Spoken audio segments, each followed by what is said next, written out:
हमारे बीच आ चुके हैं।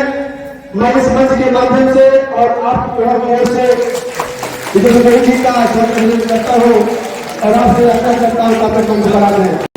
इस कार्यक्रम के अध्यक्ष जी रेखा जी, जनपद की उत्तर प्रदेश आशा वर्कर्स यूनियन की अध्यक्ष गीतांजलि जी, साथी अनिल जी, देवानंद जी, सुभाष जी, मंच पर बैठी हुई हमारी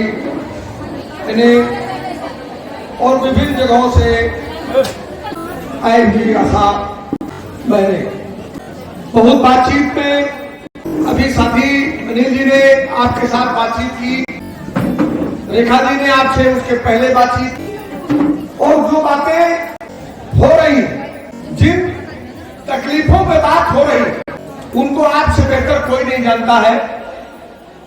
इसलिए आप के दुखों, तकलीफों और आपकी मुश्किलात पर बात करना तो सूरज को दिया दिखाने जैसा है।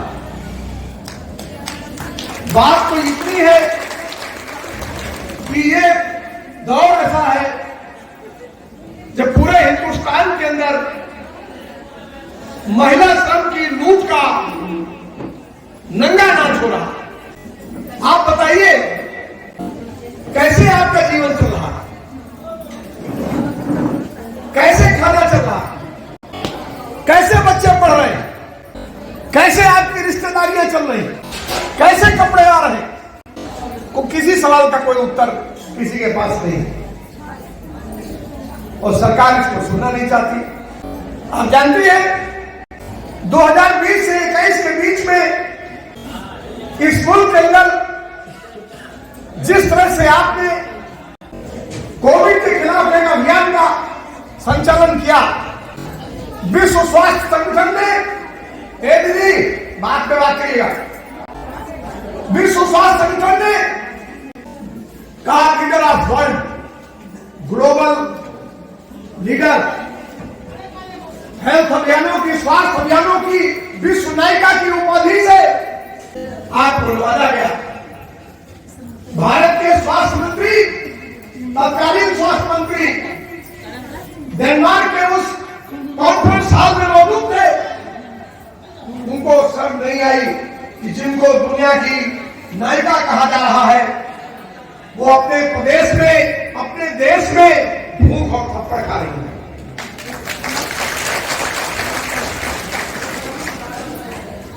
हमारी तमाम बहनें कहती है कि स्वास्थ्य की हड्डी है, रीढ़ की स्वास्थ्य की हड्डी है, स्वास्थ्य विभाग की, और हड्डी की क्या जरूरत है? न रोटी है, न कपड़ा है, न शिक्षा है, न सम्मान है, काम की कोई सीमा नहीं है। आप कितने काम करती हैं? 54। पैसा कितने काम को मिलता है पता नहीं। रोज एक नया अभियान आता है, उस एक अभियान में रोज आपको जुटना है, उसको करके देना है, अपमानित होना है, हत्या करना है, जाड़ा गर्मी बरसात में मौसम की मार से मरना है।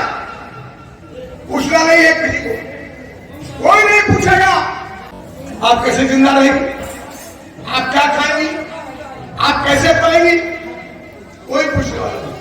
दूसरों के बच्चे पालने वाली, हजारों माओं को जिंदगी देने वाली, खुद जब मातृत्व के दौर से गुजरेंगी, एक दिन की छुट्टी नहीं, अपना बच्चा पालने का समय नहीं, बदले में क्या मिलेगा? चोरी का आलम यह है, जरा सुनिएगा, बतियाना तो रोजे आप लोगों का आपस में रहता है। एक साल में 2000 करोड़ रुपया आपकी जेब से बाजबरन पूरे प्रदेश में एनएचएम के जो अधिकारी बैठे हुए हैं ये छीन लेते हैं। कितना? 2000 करोड़। लिख नहीं सकता कोई, शब्दों में लिख देंगे, अंकों में जब लिखेंगे तो कितने शून्य इसके आसपास है पता नहीं लगेगा। जोड़ लीजिए, हमने 2021, 22 और 23 में आपके हिस्से का 1.5 लाख करोड़ रुपया जो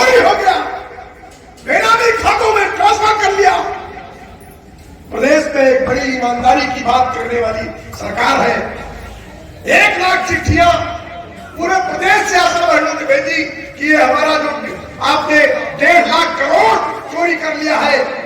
आपको याद होगा एक एनएचएम घोटाला हुआ था 1,500 करोड़ का, 13 लोगों की हत्या हो गई थी।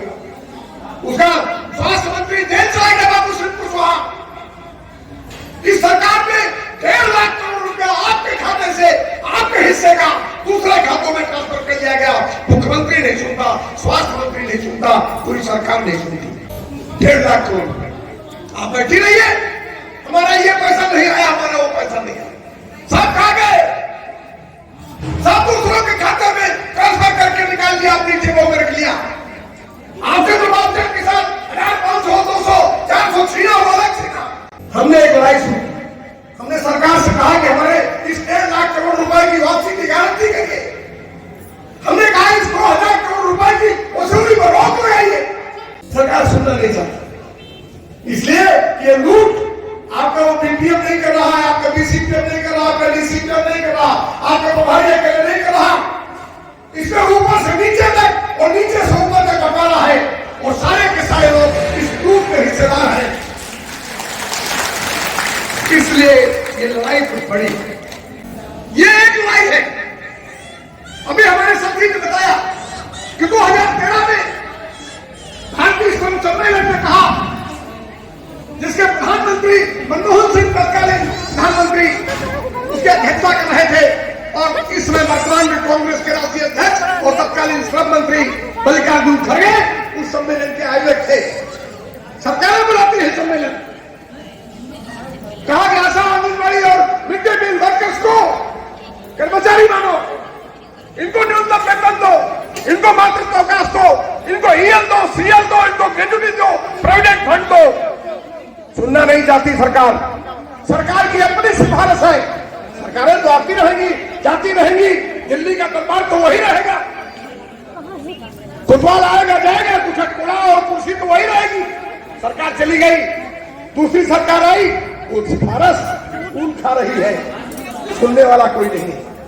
2000 में लोग मर रहे हैं।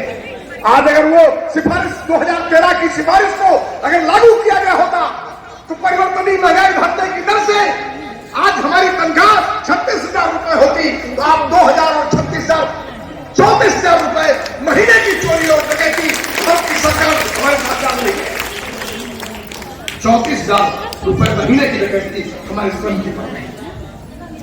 ये जो घर बनाते हैं, निर्माण बनाते हैं, ये दीवार बनाने वाला होगा, सामने वाला मकान बनाने वाला होगा, ये पाता है 700 रुपए, 21,000 महीने में।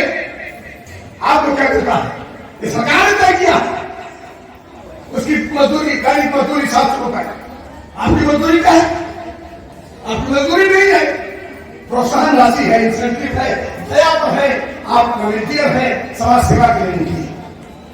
तो समाज सेवा हमारी जितनी इच्छा हो उतनी करेंगे, तो फिर कदम का बोझ कैसा? दुनिया में एक नियम बना हुआ है, मानव शरीर और काम के बीच का समन्वय है कि मशीन कितना काम करेगी और एक आदमी कितना काम करेगा। आप तो जानवरों की तरह, एक घोड़े की तरह हमारी पीठ पर रोज एक काम का बोझ डाल देते हैं, रोज एक बोझ लगे देते हैं।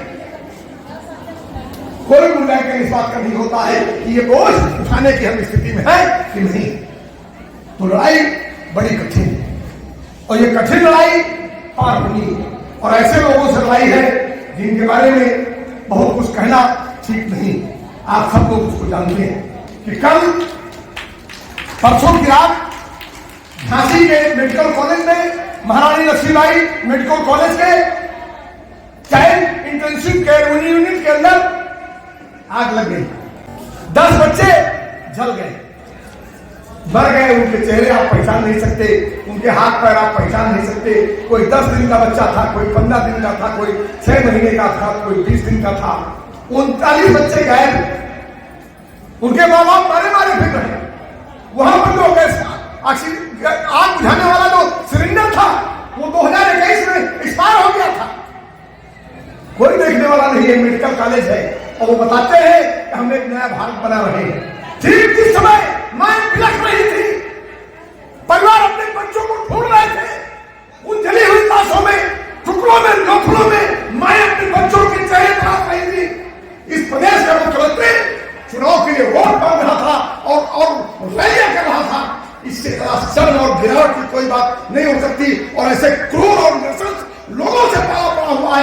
ऐसे हृदयहीन लोगों से हमारी लड़ाई है जिनके अंदर इंसानियत, मानवता नाम की कोई चीज नहीं है। नहीं उन्हें हमारा स्तंभ दिखाई पड़ता है, न हमारा सम्मान है,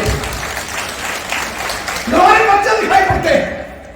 बीआरडी कॉलेज याद होगा, आज के कई साल पहले गोरखपुर में स्वामी जी के दफ्तर से, आश्रम से 100 मीटर की दूरी पर बाबा रामदास मेडिकल कॉलेज में 80 बच्चे ऑक्सीजन के अभाव में मर गए। वो 80 बच्चे, तो उत्तर प्रदेश के स्वास्थ्य मंत्री ने कहा अगस्त और अक्टूबर का महीना तो बच्चों की मौत का महीना है, उनमें तुम्हारा कोई बच्चा नहीं था, इसलिए अक्टूबर और अगस्त का महीना बच्चों की मौत का महीना होता। ये बच्चे जल्द मर गए। पूरे स्वास्थ्य विभाग का क्या हाल किया है उस आप सब लोगों से ज्यादा बेहतर कोई नहीं जानता है। इसलिए आप ठीक कहती है, किसी दिन हम हाथ समेट लेंगे, उस दिन उत्तर प्रदेश नहीं पूरे देश में स्वास्थ्य विभाग का भट्टा बैठ जाएगा। और इसलिए एक बार इस सरकार से उस फैसला की लड़ाई की तरफ आपको बढ़ना होगा। वो लड़ाई लड़े बिना इनसे कुछ मिलने वाला नहीं है। डकैतों का एक गिरोह बैठा हुआ है सत्ता की सीट, जो खाली WHO से, विश्व स्वास्थ्य संगठन से, यूनिसेफ से और दुनिया भर के देशों से आने वाले पैसे का बंदरबांट कर रहे हैं, लूटपाट कर रहे हैं, और हमारे आप जैसे लोगों को काम में लगा करके उन योजनाओं की खाना पूर्ति करके इस देश की जनता के साथ और पूरी दुनिया की आंखों में धूल झोंकने का काम कर, सब ठेके पर है, सब ठेके पर, पूरा देश ठेके पर। और आज ये हालत है। झांसी जैसी घटना कोई एक जगह नहीं है। जिस किसी अस्पताल में आप चले जाइएगा उसी अस्पताल का यही हाल है।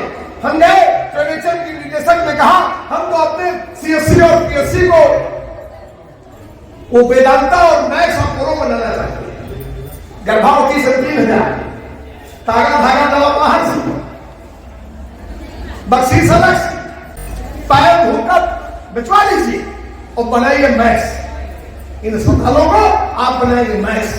आपके हालत से परेशान होकर के अगर कोई महिला चली जाए निजी अस्पताल में और उसका बच्चा बन जाए तो मुकदमा लिखा जाए आशा के खिलाफ, ये बनाना चाहते हैं तो आपके सीएससी और पीएससी लूट के अड्डे और उसकी गाल मिलती है आसान। टीवी का डिब्बा से आधा दवा मिल जाता, आधा दवा मिलता है, दवा का बात करिए तो थप्पड़ खाइए, गाली खाइए, पैसा कहां गया पता नहीं लगता। तो ये सब पूरा जो लूटपाट का पूरा ढांचा है, सिस्टम है, ये जन कल्याण के लिए खोले गए अस्पताल ये कोई अस्पताल नहीं है। ये दुनिया भर के देशों से और हमारी आपकी मशक्कत से जो बजट में 1.75% का जो प्रावधान किया जाता है उसकी लूट का एक पूरा मुकम्मल खाका बनाया गया है। और ये लुटेरों का एक गिरोह और डकैतों का एक गिरोह पाला गया है। उसी में हमारे श्रम की भी लूट। तो लड़ाई उतनी ही कठिन। दिल्ली में किसान किस बात को लेकर लड़ रहे थे? अभी 2 साल पहले किसानों ने एक बड़ी फैसला की लड़ाई लड़ी। आप सब तक एक खबर है, हर घर में हर माँ, हर बेटी, हर बहन, हर भाई, हर पिता, बूढ़ा बुजुर्ग, हर नौजवान बच्चा सबको पता है कि दिल्ली में 2 वर्ष तक किसानों ने एक लड़ाई चलाई। क्या लड़ाई है? किसानों ने लड़ाई चलाई। ये स्वामीनाथन आयोग की रिपोर्ट है। उस स्वामीनाथन आयोग की रिपोर्ट में कहा गया कि किसान को लागत का 2 गुना मूल्य बाजार में उसकी फसल का मिलेगा।